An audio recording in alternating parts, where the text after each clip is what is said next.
La santé au naturel avec Olivier, notre naturopathe. Olivier, bonjour. Bonjour Hervé. Les effets de l'alcool. On connaît les effets de l'alcool sur tout l'organisme, mais là, on va s'arrêter à une spécificité, c'est-à-dire les effets de l'alcool sur l'estomac. Oui, aujourd'hui on va parler un petit peu plus de l'estomac. Parce que effectivement, l'alcool, ça a des effets un peu partout, des effets négatifs forcément en plus. Mais là, on va parler aujourd'hui, ça va être l'estomac. Déjà, savoir l'alcool, l'éthanol, ce n'est pas assimilable comme un nutriment. Mais dis-moi, Olivier, quand tu nous parles d'alcool, ce n'est pas simplement un verre de vin. Ce que tu nous parles d'alcool, c'est un alcool fort quand même. Même pas, c'est l'alcool en général en fait. L'alcool, c'est chimiquement, on appelle ça l'éthanol. Il y en a dans le vin, ça peut être une bière. il y en a dans la bière, il y en a dans le cidre.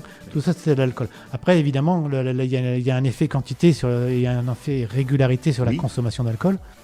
Mais là, on parle d'abord déjà d'un point de vue général. Et après, effectivement, la quantité qu'on va consommer c'est elle qui va avoir un effet négatif. Donc des petites quantités qui sont pas quotidiennes, ça aura un effet quand même plutôt limité. Oui, je voudrais préciser que l'éthanol, ce n'est pas assimilable comme un nutriment. L'énergie qui va être libérée par la consommation d'alcool, cette énergie ne pourra pas être utilisée pour un effort musculaire ou pour lutter contre le froid. La chaleur qu'on va ressentir quand on consomme de l'alcool, en fait, elle est uniquement due à la vasodilatation des vaisseaux sanguins. Donc on va perdre de la chaleur, plus de chaleur, et c'est cette chaleur qu'on perd qui nous donne l'impression d'avoir chaud, mais en fait c'est notre chaleur qu'on perd. Donc l'alcool ne nous réchauffe pas non plus. Donc l'alcool, oui, on va parler un petit peu du vin rouge. Le vin rouge, je dirais, c'est peut-être de tous les alcools, ça va être le moins problématique, parce qu'il va contenir en fait ce qu'on appelle des tanins. Dans le vin rouge, on trouve beaucoup de tanins, et en particulier, on va trouver un élément qu'on appelle le resveratrol. Et ça, ce sont des antioxydants. Les antioxydants, c'est ce qui va être intéressant pour aider le corps à aller mieux. Donc, s'il doit y avoir une petite quantité d'alcool, le vin rouge sera une quantité d'alcool qui sera moins problématique grâce au resveratrol. Je relève que tu parles du vin rouge et pas du vin blanc.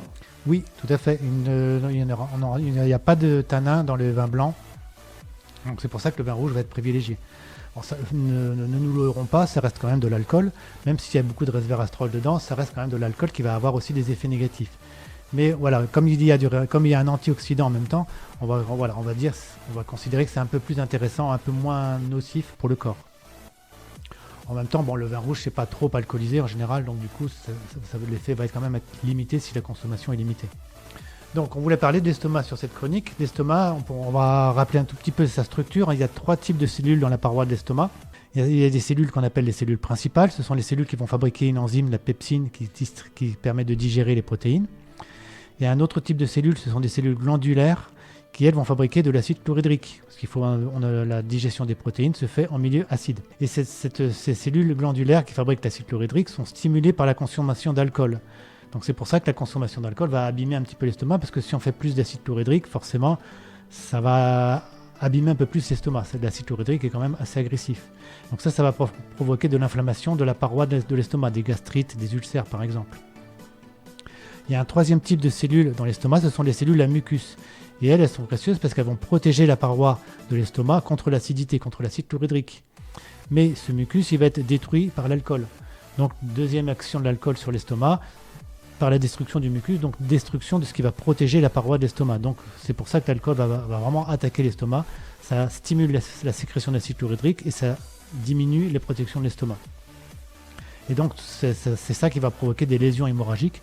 La paroi de l'estomac est attaquée par l'acide. Et du coup, comme elle n'est plus protégée par le mucus, elle pourra même être attaquée par les enzymes.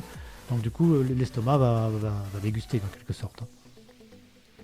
L'estomac va craindre donc l'alcool, mais il n'y a pas que l'alcool qui va abîmer l'estomac de cette façon-là. Il y a aussi des médicaments anti-inflammatoires et l'aspirine qui vont eux aussi passer à travers la barrière du mucus, donc de la protection de l'estomac, et l'endommager aussi pour le faire saigner, donc provoquer aussi des micro-hémorragies. Donc voilà, l'effet de l'alcool sur l'estomac.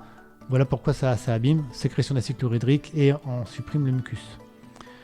Juste à côté de l'estomac, il y a le foie, c'est lui qui va nous permettre d'éliminer l'alcool. Donc on va quand même parler un tout petit peu du foie.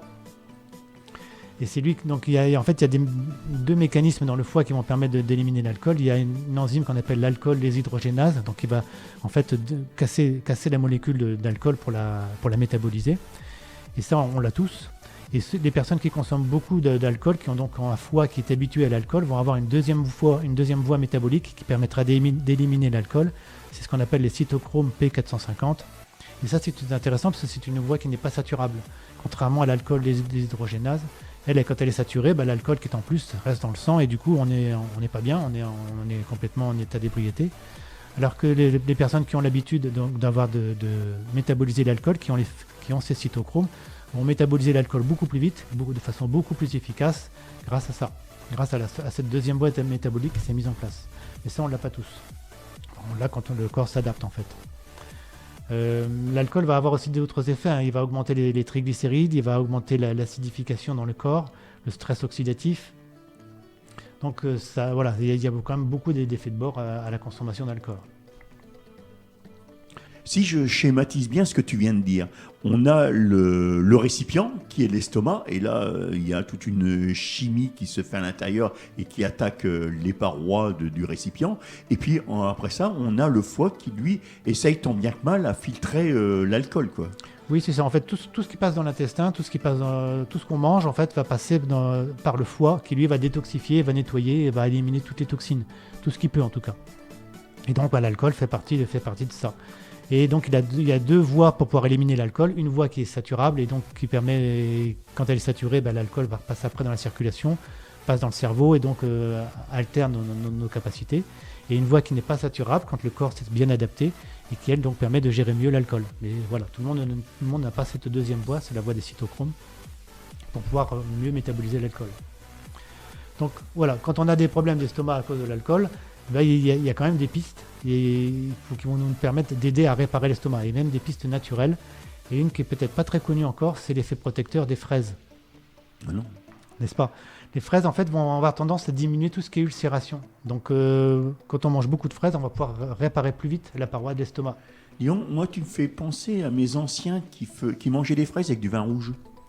Ah voilà, c'était peut-être d'instinct à l'époque. Là, il y a des études qui sont sorties récemment qui démontrent l'effet des fraises. Mais donc oui, de façon empirique, je pense que ça ne m'étonne pas d'ailleurs que ça ait déjà été mis en évidence.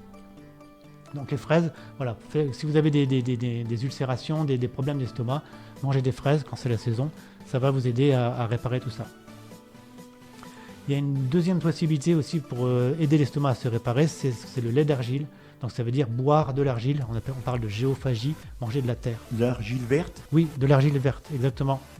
Et donc pour faire en général l'argile verte, on la boit sous forme de cure, donc ça dure à peu près 3 semaines.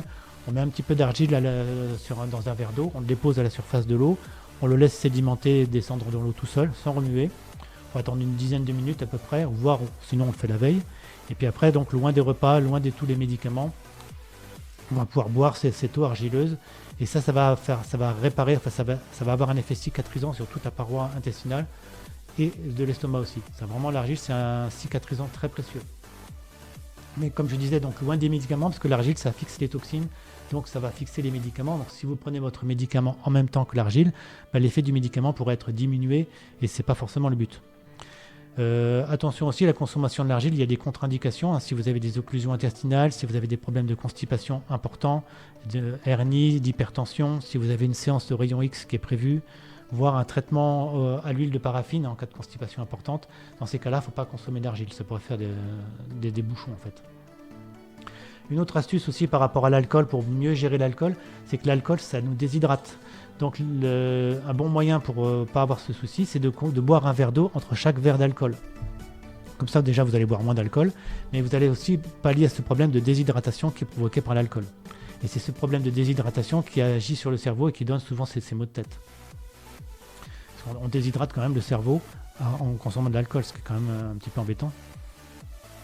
Et voilà, les maux de tête, c'est souvent l'effet secondaire de cette déshydratation. Olivier, pour les auditeurs et auditrices qui désirent te consulter, tu peux me dire où sont situés et à quelle adresse tes cabinets? Oui, tout à fait. J'ai donc 2 cabinets. Le premier à Noyon, il est au 8 rue de l'Évêché, c'est à côté de l'hôtel de Cèdre, sur le côté de la cathédrale. Et le second, c'est à la maison médicale à 5 place Choiseul à Compiègne, sur le cours Guinemer. Je suppose que justement, il faut prendre rendez-vous par téléphone Oui, pour que tu puisses tout à fait. être présent lors des consultations.